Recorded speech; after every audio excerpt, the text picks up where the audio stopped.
if you do not address the human aspect and the emotions, there is no way you can come to them in a way that they accept whatever you're doing, right? What does it take to lead change in an organization? Welcome to another episode of Relearning Leadership, where we explore a specific leadership challenge and break it down to help improve your leadership, your organization, and just possibly your personal life. I'm Pete Behrens, and today I'm speaking with Alena Keck, the head of Vodafone's Lean-Agile Center of Excellence. Alena is not only a change agent herself, she is leading a team of teams of change agents. And through our discussion, we explore the role of leader as change agent. Enjoy. Welcome to the show, Alena. Thank you, Pete, for inviting me. I'm really excited to be here and talk to you about some of the topics which are close to my heart. Thank you for the invitation. Yeah. Well, I think most people understand, the role of an agile coach, or even the concept of like an agile center of excellence, a practice center. I'm curious, maybe just from your specific context at Vodafone, what is it, and how do you define your role as that change agent? What is it you are primarily doing inside that organization? I think unofficially, I think the LACE team or the Agile Center of Excellence is like the source of energy, right? For the transformation. It is enabler and promoter of transformation, right? And help really, first of all, to investigate a little bit on what are the impediments, a little bit of detective work, what are the resistors, what are the resistant factors, how can we shape the why story, how can we help to elevate the why story, share the best practices, share the quick wins, and really help to generate positive energy, right? So really kind of bringing the energy to the transformation to avoid this fatigue feeling and bring the joy of the transformation, right? So this is how I would describe it without a job description.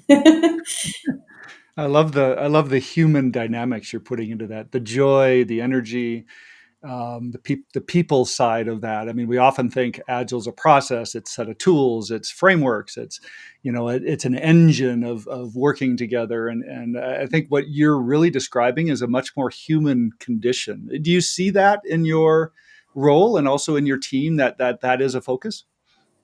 I learn it maybe sometimes the hard way, right? Because as I started the journey, I was really very curious about this change curve, right? That every individual is going through denial, through really depression, maybe resistance, and then eventually with some help, the person is moving up, right?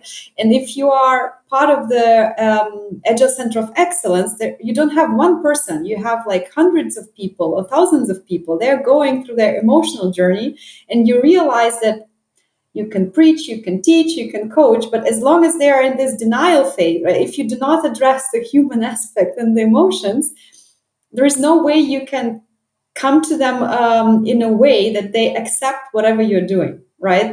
So you need to handle the change part and the change emotional part in order for them to start even thinking and moving. Because if you know the change curve, the only way you can start digesting is when you pass the first shock, when you pass the first denial phase, right? And if you are not helping the teams to go through it together and with some positive emotions, then there is no way they would even accept any of your advice, any of your coaching, or any of the outcome which you would like them to join and to help.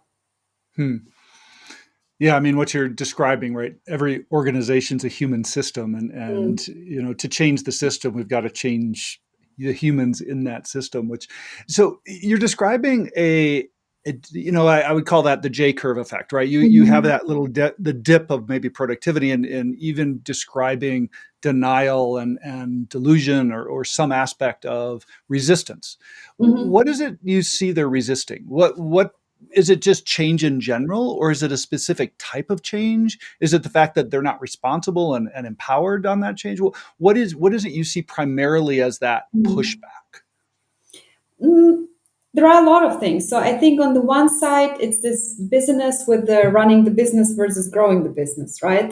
So people are already so busy, overwhelmed, sometimes overworked, and really heads down, just doing, right? And if you're coming with those great ideas and how everything will change and everything will be better, they're thinking, okay, wow, we will need to do even more and we will need to work even more to manage this transition and to come to this transition. So, how can we do it at all if we are already working maybe over 100%, right? So, maybe being overwhelmed by the fact that in order to get the results, right, and go through this curve, you need to lose this productivity for some time, and you need to maybe redesign your skill set, and maybe the skills which you were so proud of and you developed for many years are now less in demand. Maybe your role is not on an agile chart, right? So there are a lot of things people are really worried when they don't see like for example project managers, right? They don't see themselves on the chart, right? They don't see what is my new role, what am I supposed to do, right? Where I am here, right?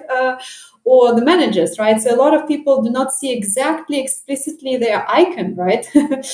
So what am I doing right now? How am I connected? And if you do not really address or even collect all those emotions and all those potential resisting factors, right, you would not be able to reach the results, right? So these are just some of the Yeah. potential resisting factors, right? Sometimes the leadership team is not supporting. So I would not say there is one. There are really a lot of. Yeah, I mean the one you really I think hit on first, which we see a lot, right? It's the I'm here to deliver value. I'm Mm, here and I've got a lot of pressure on these projects and these things that I'm doing, whether that's operationally or creatively, new things. And to change the system at the same time I'm trying to deliver in that system is it feels mm, like you say there's not enough time, right, to do mm, both. And in a sense what you're saying is your organization is there to kind of help that organization see both, right, that mm. we've got to fix the system we're working in to make that system better. Is that a fair way to say kind of what you're helping them with? A lot of time the expectation of the high leadership is that you will be running the car on a highway and changing the wheels at the same time, right? Which sometimes we need to protect the teams, right? And really set more realistic expectations, right? And Hmm. say transformation is not ending after 3 months, right?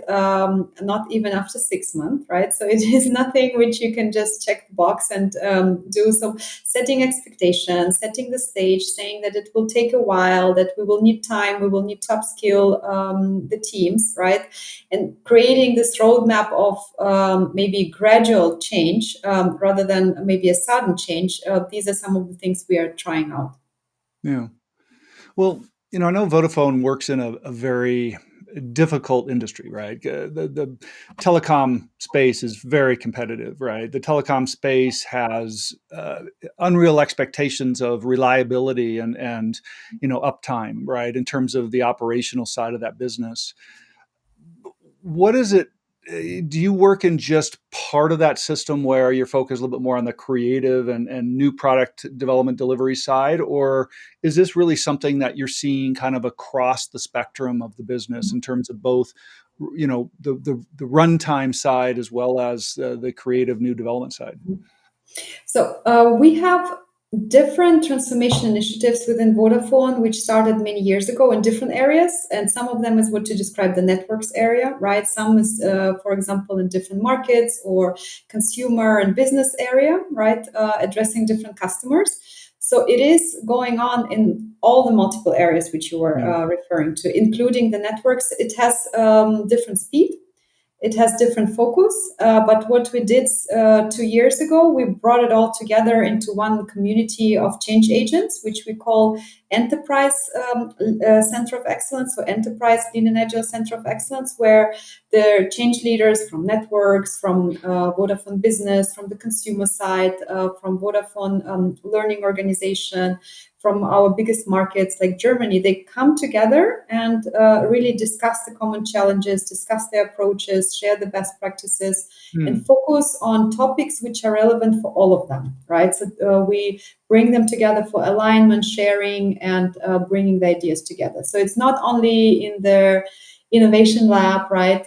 We also do hackathons and all of that, but the transformation is not limited to a playground, right, of innovation labs. Yeah, yeah, that's good. That's great to hear. And I love what you're saying there, right? It looks different in each one of those spaces, right? Change the needs, the whether it's more lean or agile or how we're improving those systems. Would you say one of the things we're seeing some trends in the industry around the word agile, is in some ways becoming Mm, antithesis, right? I think there's been yeah. some negativity, like okay, it Yes. hasn't necessarily improved in all cases. In other cases, we're seeing kind of that role of agile coach diminished in terms of the specific role and position in an organization versus the skills are getting distributed Mm. across different parts of the system and others in the organization. I'm curious, are you seeing your Agile Center of Excellence change, or what changes are you Mhm. seeing in terms of Agile itself, or just the way you're approaching some of these changes? Yeah, I think it is changing, right? And as I'm also leading a team of coaches, I'm of course responsible for their future and responsible that we are staying relevant not only today but also tomorrow. So I am also observing the trends, and it is interesting what you describe. On the one side, if I Google the market size of agile transformation, how it is in this year compared to 2032, it's telling me whatever reports I'm reading, it will grow like 5 times, right? So it will be growing really, really in a more than 100 million business, right? And now it's like 70 million dollar business, right? And on the other side, if I read what you are saying, for example, from Business Agility Institute report about the skills and all of that, Yeah. and I'm getting a different picture, and it's not connecting for me, right? So I'm trying to interpret it. So what I'm observing, or what we are trying to do as a team right now, we are upskilling ourselves for innovation coaching. So we will be supporting the first global hackathon for Vodafone, right? And our coaches are now really actively upskilled. And what does it take to help the team to develop a good MVP, that it's viable, feasible, how to coach, for example, to create a great pitch presentation for our internal investors and all of that, right? So we're trying to upskill ourselves in different areas in addition to agile coaching, right? And enrich our skills in innovation coaching. What we are also doing is trying to see what kind of future services we need to offer. Maybe it's upskilling for a specific role rather than roll out, right? Or maybe it's even mentoring or programs where we upskill the scrum masters or agile coaches. So it should be very flexible. I do observe that agile coach role, and specifically, do we need scrum master and agile coach, or only scrum master, or do we just need the scrum master? So all of this discussion, of course, are going on, right? Well, yeah, and what we're seeing is, as you described, right? The the individual coach, the skill set is highly needed. Mhm. The fact that it's a specific role, I think you're right, is changing. Um, Mhm. I also look at it as, I mean, the role of coach is meant to be transient, right? The role of coach is to Mhm. develop some kind of a system that's hopefully somewhat self-enabling. So to me, the concept of coaches feeling like, oh, I'm getting left behind, it's like, well, that's part of your job is to upscale and then move on. Mhm. So I think that's actually a good thing. I think that's a positive thing. I'm curious.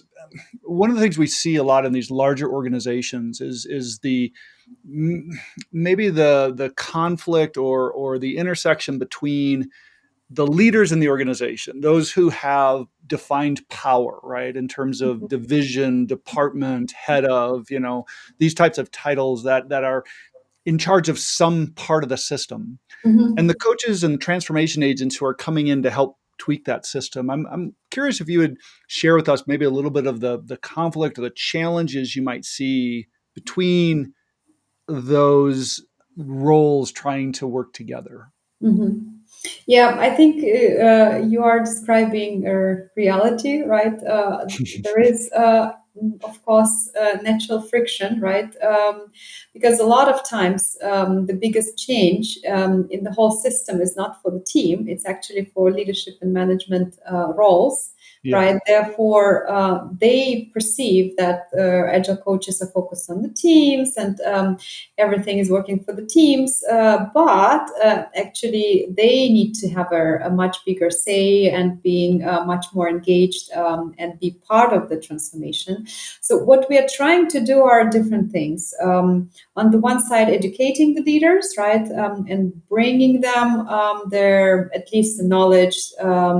Their understanding of agile principles and values and what you call the catalyst leader, catalyst conversations, right? On the other side, when we start the initiative, right, transformation initiative in an area, we start with getting an executive sponsor for that, right? And really seeing, okay, what would be the big objective, bigger vision? Where do we see this part of the organization evolving? What could be some business goal to connect to? And we are also trying to connect, like our team is part of the technology organization, part of our CTO organization. So we are connected to the CTO objectives, right, or to the CTO strategy, and try to derive the work we do from the big objectives on the strategy part, and working.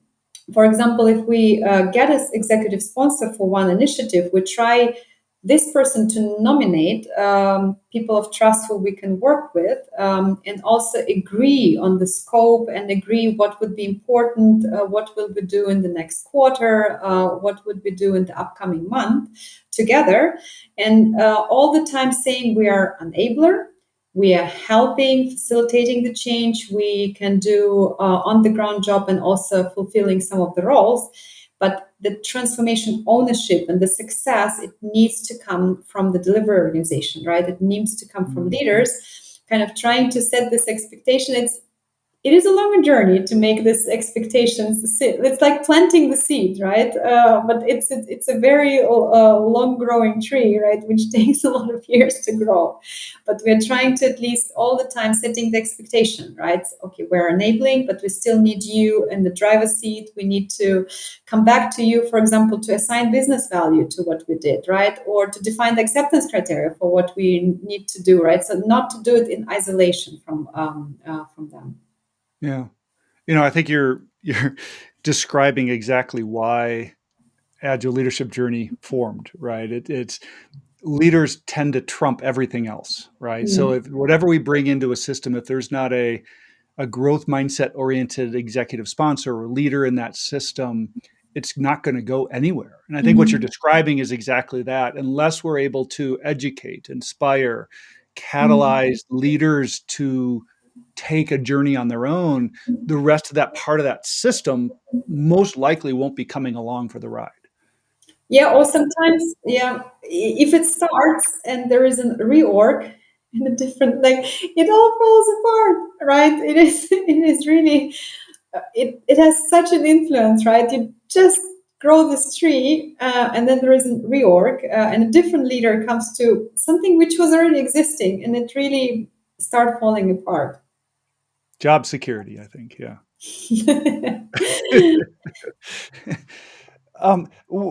Maybe to dive into that a little bit more, I see the outside view of training, educating, coaching leaders. You're seeing the inside view. Are you seeing an acceptance there? I know we do a lot of, we've got some of our internal, guides inside your system, and there's some education. We don't always get a peek into that window. I'm curious what you're seeing, or if you could describe any kind of like success where you've seen some leaders go through that kind of aha into something different or new. Um, just give us a little bit of insight of what that might look like on the inside. Mhm. So we have right now a very great leader who came from one of the part of our organization from Vodafone, and who experienced the benefits of agility, and experienced what can happen if the teams are crossing the silos, breaking the silos, work together, and deliver value and focusing on delivering value. So he's bringing this fresh perspective and really convincing his whole leadership team right now to really drive this transformation in different initiatives within his organization. So he's really trying, okay, let's try it in this area, right? Let's do a retrospective. Why is it not working yet? What can we improve? So he's trying to push for improvement. Okay, it will not work the first time. Let's do the next one. What can we improve? And he's not giving up, right? And it really sets the stage and gives the positive energy we need, right? Because normally in the first part of the transformation, you just surface the impediments, right? And you start to boil them in order to address them, but you cannot just skip them and start growing, right? So the hardest part is really to stay on top of those boiling impediments, for example, bottlenecks, and start addressing them one by one and not giving up. So he's, for example, really bringing a good discipline and good energy for his whole leadership team to do exactly that. Yeah, you're describing a catalyst, right? Yep. Catalyzing other leaders, catalyzing the system, being a visionary as well as an agitator, I think, in that system. I know Vodafone is defined, or I think from a framework perspective, you're considered a scaled agile framework. You're using that system, uh, but yet it sounds like everything that I'm hearing from your organization is things around that framework, and I'm curious about that in terms of what do you see like the framework itself? We say frameworks are helpful, but not necessarily they're necessary, but not sufficient. And I'm curious, what is your organization center of excellence doing to complement besides the leadership education? Are there other things you're doing to complement that to help really improve that system of delivery? So I think the framework helps to develop one language so that you do not all the time lose time for translation. What does an agile coach mean, right? What does a team of teams mean, right? So it really helps to create common language and really focus on helping the transformation rather than all the time translating. What we also do is, of course, working on the same why story, vision, right? Or working on the same impediments removal, right? Whether it's finance, we need to adjust the finance processes, or we need to work together with HRs on the roles. These are the things which are independent from the framework, but we need to address them as a transformation team to help to transform and grow the transformation. But at the Yeah. same time, we also need to help establish the same language and really calm down of start fighting across frameworks or use different methods and not being completely comparable and really running in different directions. Even in terms of tooling, if you want to have in a large organization, if you want to measure time to market, good luck, because every team, especially if you have a lot of pockets of transformation or a lot of pockets of funding, every team use a different tool, have different artifacts, and if you want like an end-to-end time to market, you need to start maybe with some common artifacts, even common instances for some tooling to enable teams at least to measure that we are not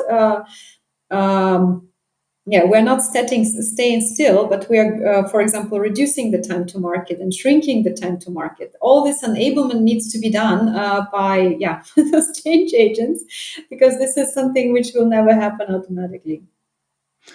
So you're talking about a lot of kind of success metrics there. I'm curious, how is your Agile Center of Excellence measured? How do you know you're making a difference, or what does success Mhm. mean to your organization in a quarter, in a year, that time frame?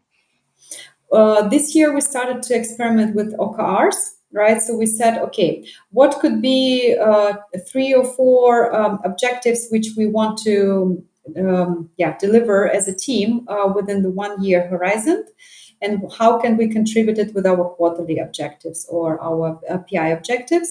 For example, we want to roll out the satisfaction survey for our transformation stakeholders.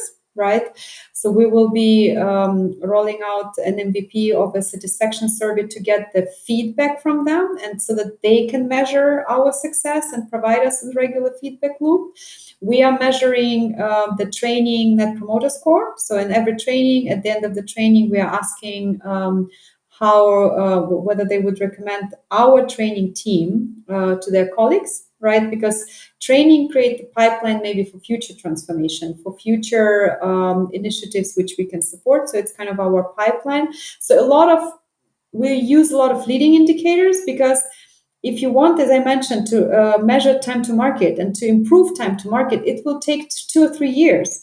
And I cannot show the dashboard which is not moving for maybe 1 year, right? And then it will move a little bit, and then it will move a lot, right? It would be very hard. Vodafone as a company has a very strong employee satisfaction survey. So we have Spirit of Vodafone, and we have a surveys which are conducted on a regular basis, which measure culture and measure cultural change. And the results of the survey are really strongly impact the leaders and leaders' behavior, and they are taken seriously. So in terms of employee satisfaction and employee engagement, this is something which we relate to, but it is already measured on Vodafone level. And what we try to connect it to do it on a team of teams level, right? Either not just looking at big areas, but to see, okay, in the areas where we transform, can we use the same 3 questions, right, to measure some cultural element on a team of teams level or agile release train level? Sounds like you have a fairly comprehensive set of success metrics there, from people to process to leading and lagging, and yeah. So appreciate your thoroughness through that process. You mentioned, as we talked about being on the podcast, that you wanted to be a helper for other internal change agents, and I'm curious about that. What is it you see or would like to help them with? What is it? What advice or what? Mhm. Yeah, what is it you'd like to tell them that might help their journey? Mhm.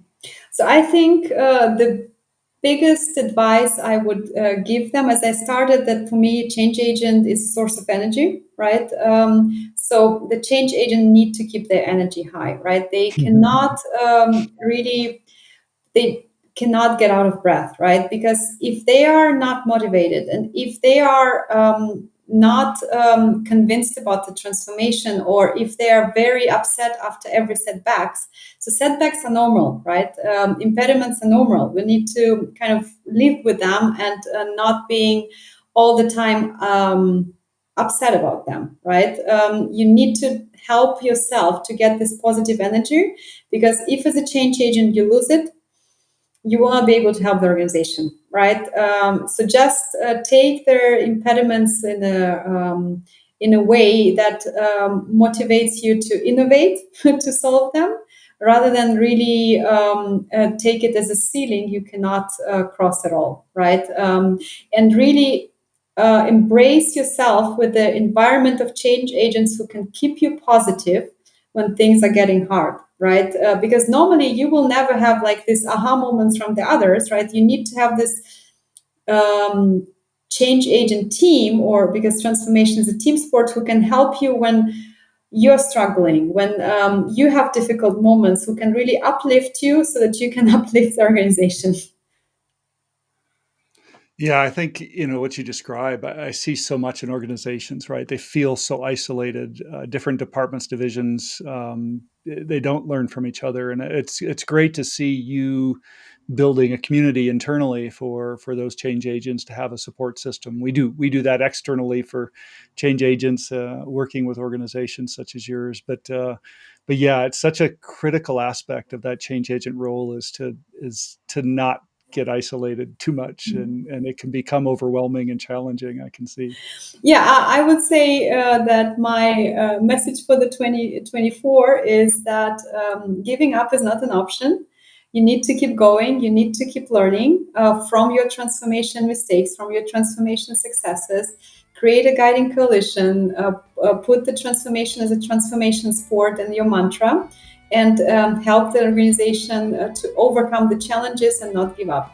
Don't give up. Yes. Yeah. Especially when those hurdles, you run into those hurdles as you described, right? It's the persistence, the courage to overcome. Yeah, and that takes a lot of patience. So it's been a pleasure chatting with you today, and I look forward to seeing your continued story and Vodafone's continued story down this journey, and look forward to seeing some positive results come from it. Thank you, Pete, and it was really great talking to you.